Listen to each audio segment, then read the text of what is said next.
தொடர்ந்து நம்மோடு வழக்கறிஞர் திரு வாஞ்சிநாதன் அவர்கள் இணைந்திருக்கிறார். வணக்கம் சார். வணக்கம். இப்போ திருப்பரங்குன்றத்தில் 144 தடை உத்தரவு அப்படின்றது போடப்பட்டிருக்கு. முதற்கட்டமாக அந்த 144 தடை உத்தரவு சொல்லக்கூடிய விஷயங்கள் என்ன, அதை சொல்லிட்டு உங்களுடைய பார்வைகளையும் முன்வைங்க சார். அதாவது 144 தடை உத்தரவுக்கு போடுவதற்கான காரணம் மதுரை உயர்நீதிமன்றம், அதே போல சங் பரிவார அமைப்புகளை சேர்ந்தவர்கள். இப்ப மதுரை உயர்நீதிமன்றம் தனது அதிகாரத்தை மீறி அதிகார துஷ்பிரயோகம் செய்து உத்தரவு பிறப்பித்திருக்கிறார்கள். அதனால தமிழ்நாடு அரசுக்கு வேற வழி இல்லை, அங்க 144 தடை உத்தரவு போட்டுதான் ஆகணும். முன்னாடியே போட்டிருக்கணும், இப்ப லேட்டா போட்டிருக்காங்கன்னு தான் நான் சொல்லுவேன். ஏன்னா அங்க காவல்துறையை சங் பரிவார அமைப்பை சேர்ந்தவர்கள் தாக்கி அவங்கள காயப்படுத்தி அவங்க மீறி மலைக்கே மேலே ஏறி போயிட்டாங்க. ஒரு கலவர சூழல் மதுரையில் திருப்பரங்குன்றத்தில் உருவாகி இருக்கு. இதை நாங்கள் ஒரு வருஷமா சொல்லிக்கிட்டு இருக்கோம், இப்படிதான் ஆக போகுது, இந்த வழக்கில் இப்படிதான் சிக்கல் ஆக போகுது அப்படின்னு. அதான் இன்னைக்கு வந்து நடந்திருக்குது. அதே சமயம் மற்றவங்கள தூத்துக்குடி துப்பாக்கி சூடுல தூத்துக்குடியில போராடினவங்கள காவல்துறை எப்படி கையாண்டது, இங்க சங் பரிவார அமைப்பை சேர்ந்தவங்கள்ட்ட காவல்துறை ஏன் கெஞ்சுது அப்படின்றது எங்களுக்கு தெரியல. அவர்களை வரவிடாம காவல்துறை தடுத்திருக்கணும். வரவிட்டா அவன் மேல ஏறத்தான் செய்வான். மேல ஏறுற வரையும் போலீஸ் வந்து வேடிக்கை பார்த்துட்டு இருந்தா அவங்க அஜெண்டாவுக்கு போலீஸ் துணை போறாங்களான்ற சந்தேகம் வருது.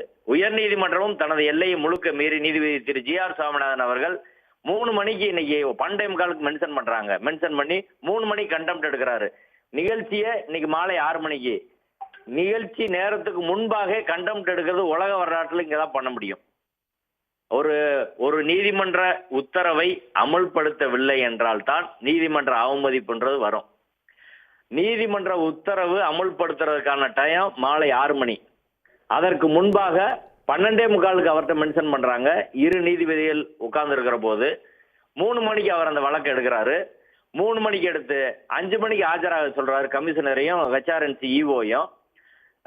அரசின் ஏஏஜி அவர்கள், தமிழக அரசின் ஏஏஜி ரவீந்திரன் அவர்கள் ஆஜராகி இது பிரிமச்சூரா எடுக்கிறீங்க, கண்டெம்ட் பிரிமச்சூர், இப்ப கண்டெம்ட்டே டைமே வரல, அதுக்கு முன்னாடி எப்படிங்க கண்டெம்ட் நம்பர் ஆகி வந்துச்சு அப்படின்னு கேட்கிறாரு.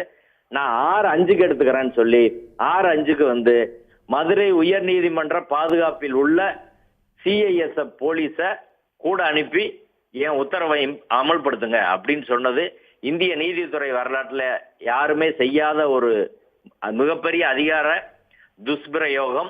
குறிப்பாக அந்த சிஐஎஸ்எஃப் போலீஸ் உயர் நீதிமன்ற பாதுகாப்புக்காகத்தான் கொடுத்துருக்காங்க. அந்த சிஐஎஸ்எஃப் போலீஸ் தலைமை நீதிபதியின் கட்டுப்பாட்டிலும் மதுரையில் உள்ள அட்மினிஸ்ட்ரேட்டிவ் ஜட்ஜ் திரு ஜெயச்சந்திரன் அவர்களின் கட்டுப்பாட்டில் தான் இருக்குது. அந்த போலீஸ நீங்க எப்படி ஒரு உயர் நீதிமன்ற உத்தரவை நடைமுறைப்படுத்துவதற்கு அனுப்ப முடியும்? இப்படி எல்லாத்துக்கும் எல்லா ஜட்ஜும் அனுப்புனா சிஎஸ்எஃப் போலீஸ் வேலை என்ன?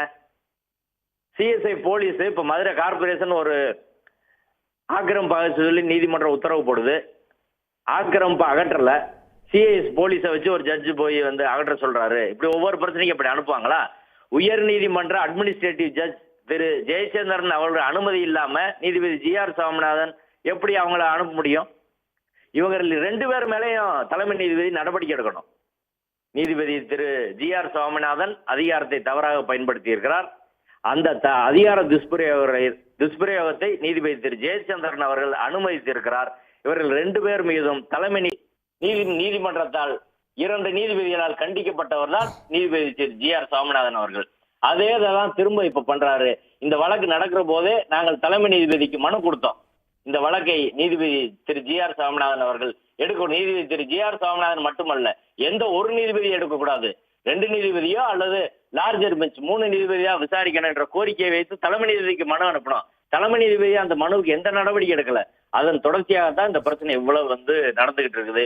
ஓராண்டுக்கு முன்பாக பிப்ரவரி 4ஆம் தேதி நீதிமன்றத்தில் அவர்கள் வாக்குறுதி கொடுத்து விட்டு கச்சராஜா திருப்பரங்குன்றத்தை அயோத்தியா மாத்துவோன்னு பேசினாங்க. அன்னைக்கே 2 எஃப்ஐஆர் இருக்கு. அன்னைக்கே தேசிய பாதுகாப்பு சட்டத்துல போடுங்கன்னு சொல்லி நாங்க பெட்டிஷன் கொடுத்தோம். ஆனா அன்னைக்கும் நடவடிக்கை எடுக்கல. அதுக்கு பிறகு முருக பக்தர்கள் மாநாடு, அடுத்து கார்த்திகை தீபம், இப்படி வரிசையா ஒரு ஸ்கீமா ஒரு பொலிட்டிக்கல் அஜெண்டாவோட அவங்க செயல்படுறாங்க சங் பரிவார அமைப்புகள். இதை நீதிமன்றத்திலே வாதத்தின் போது நான் நீதிபதி திரு ஜி.ஆர். சுவாமிநாதன் அவர்களிடமே நான் சொன்னேன்.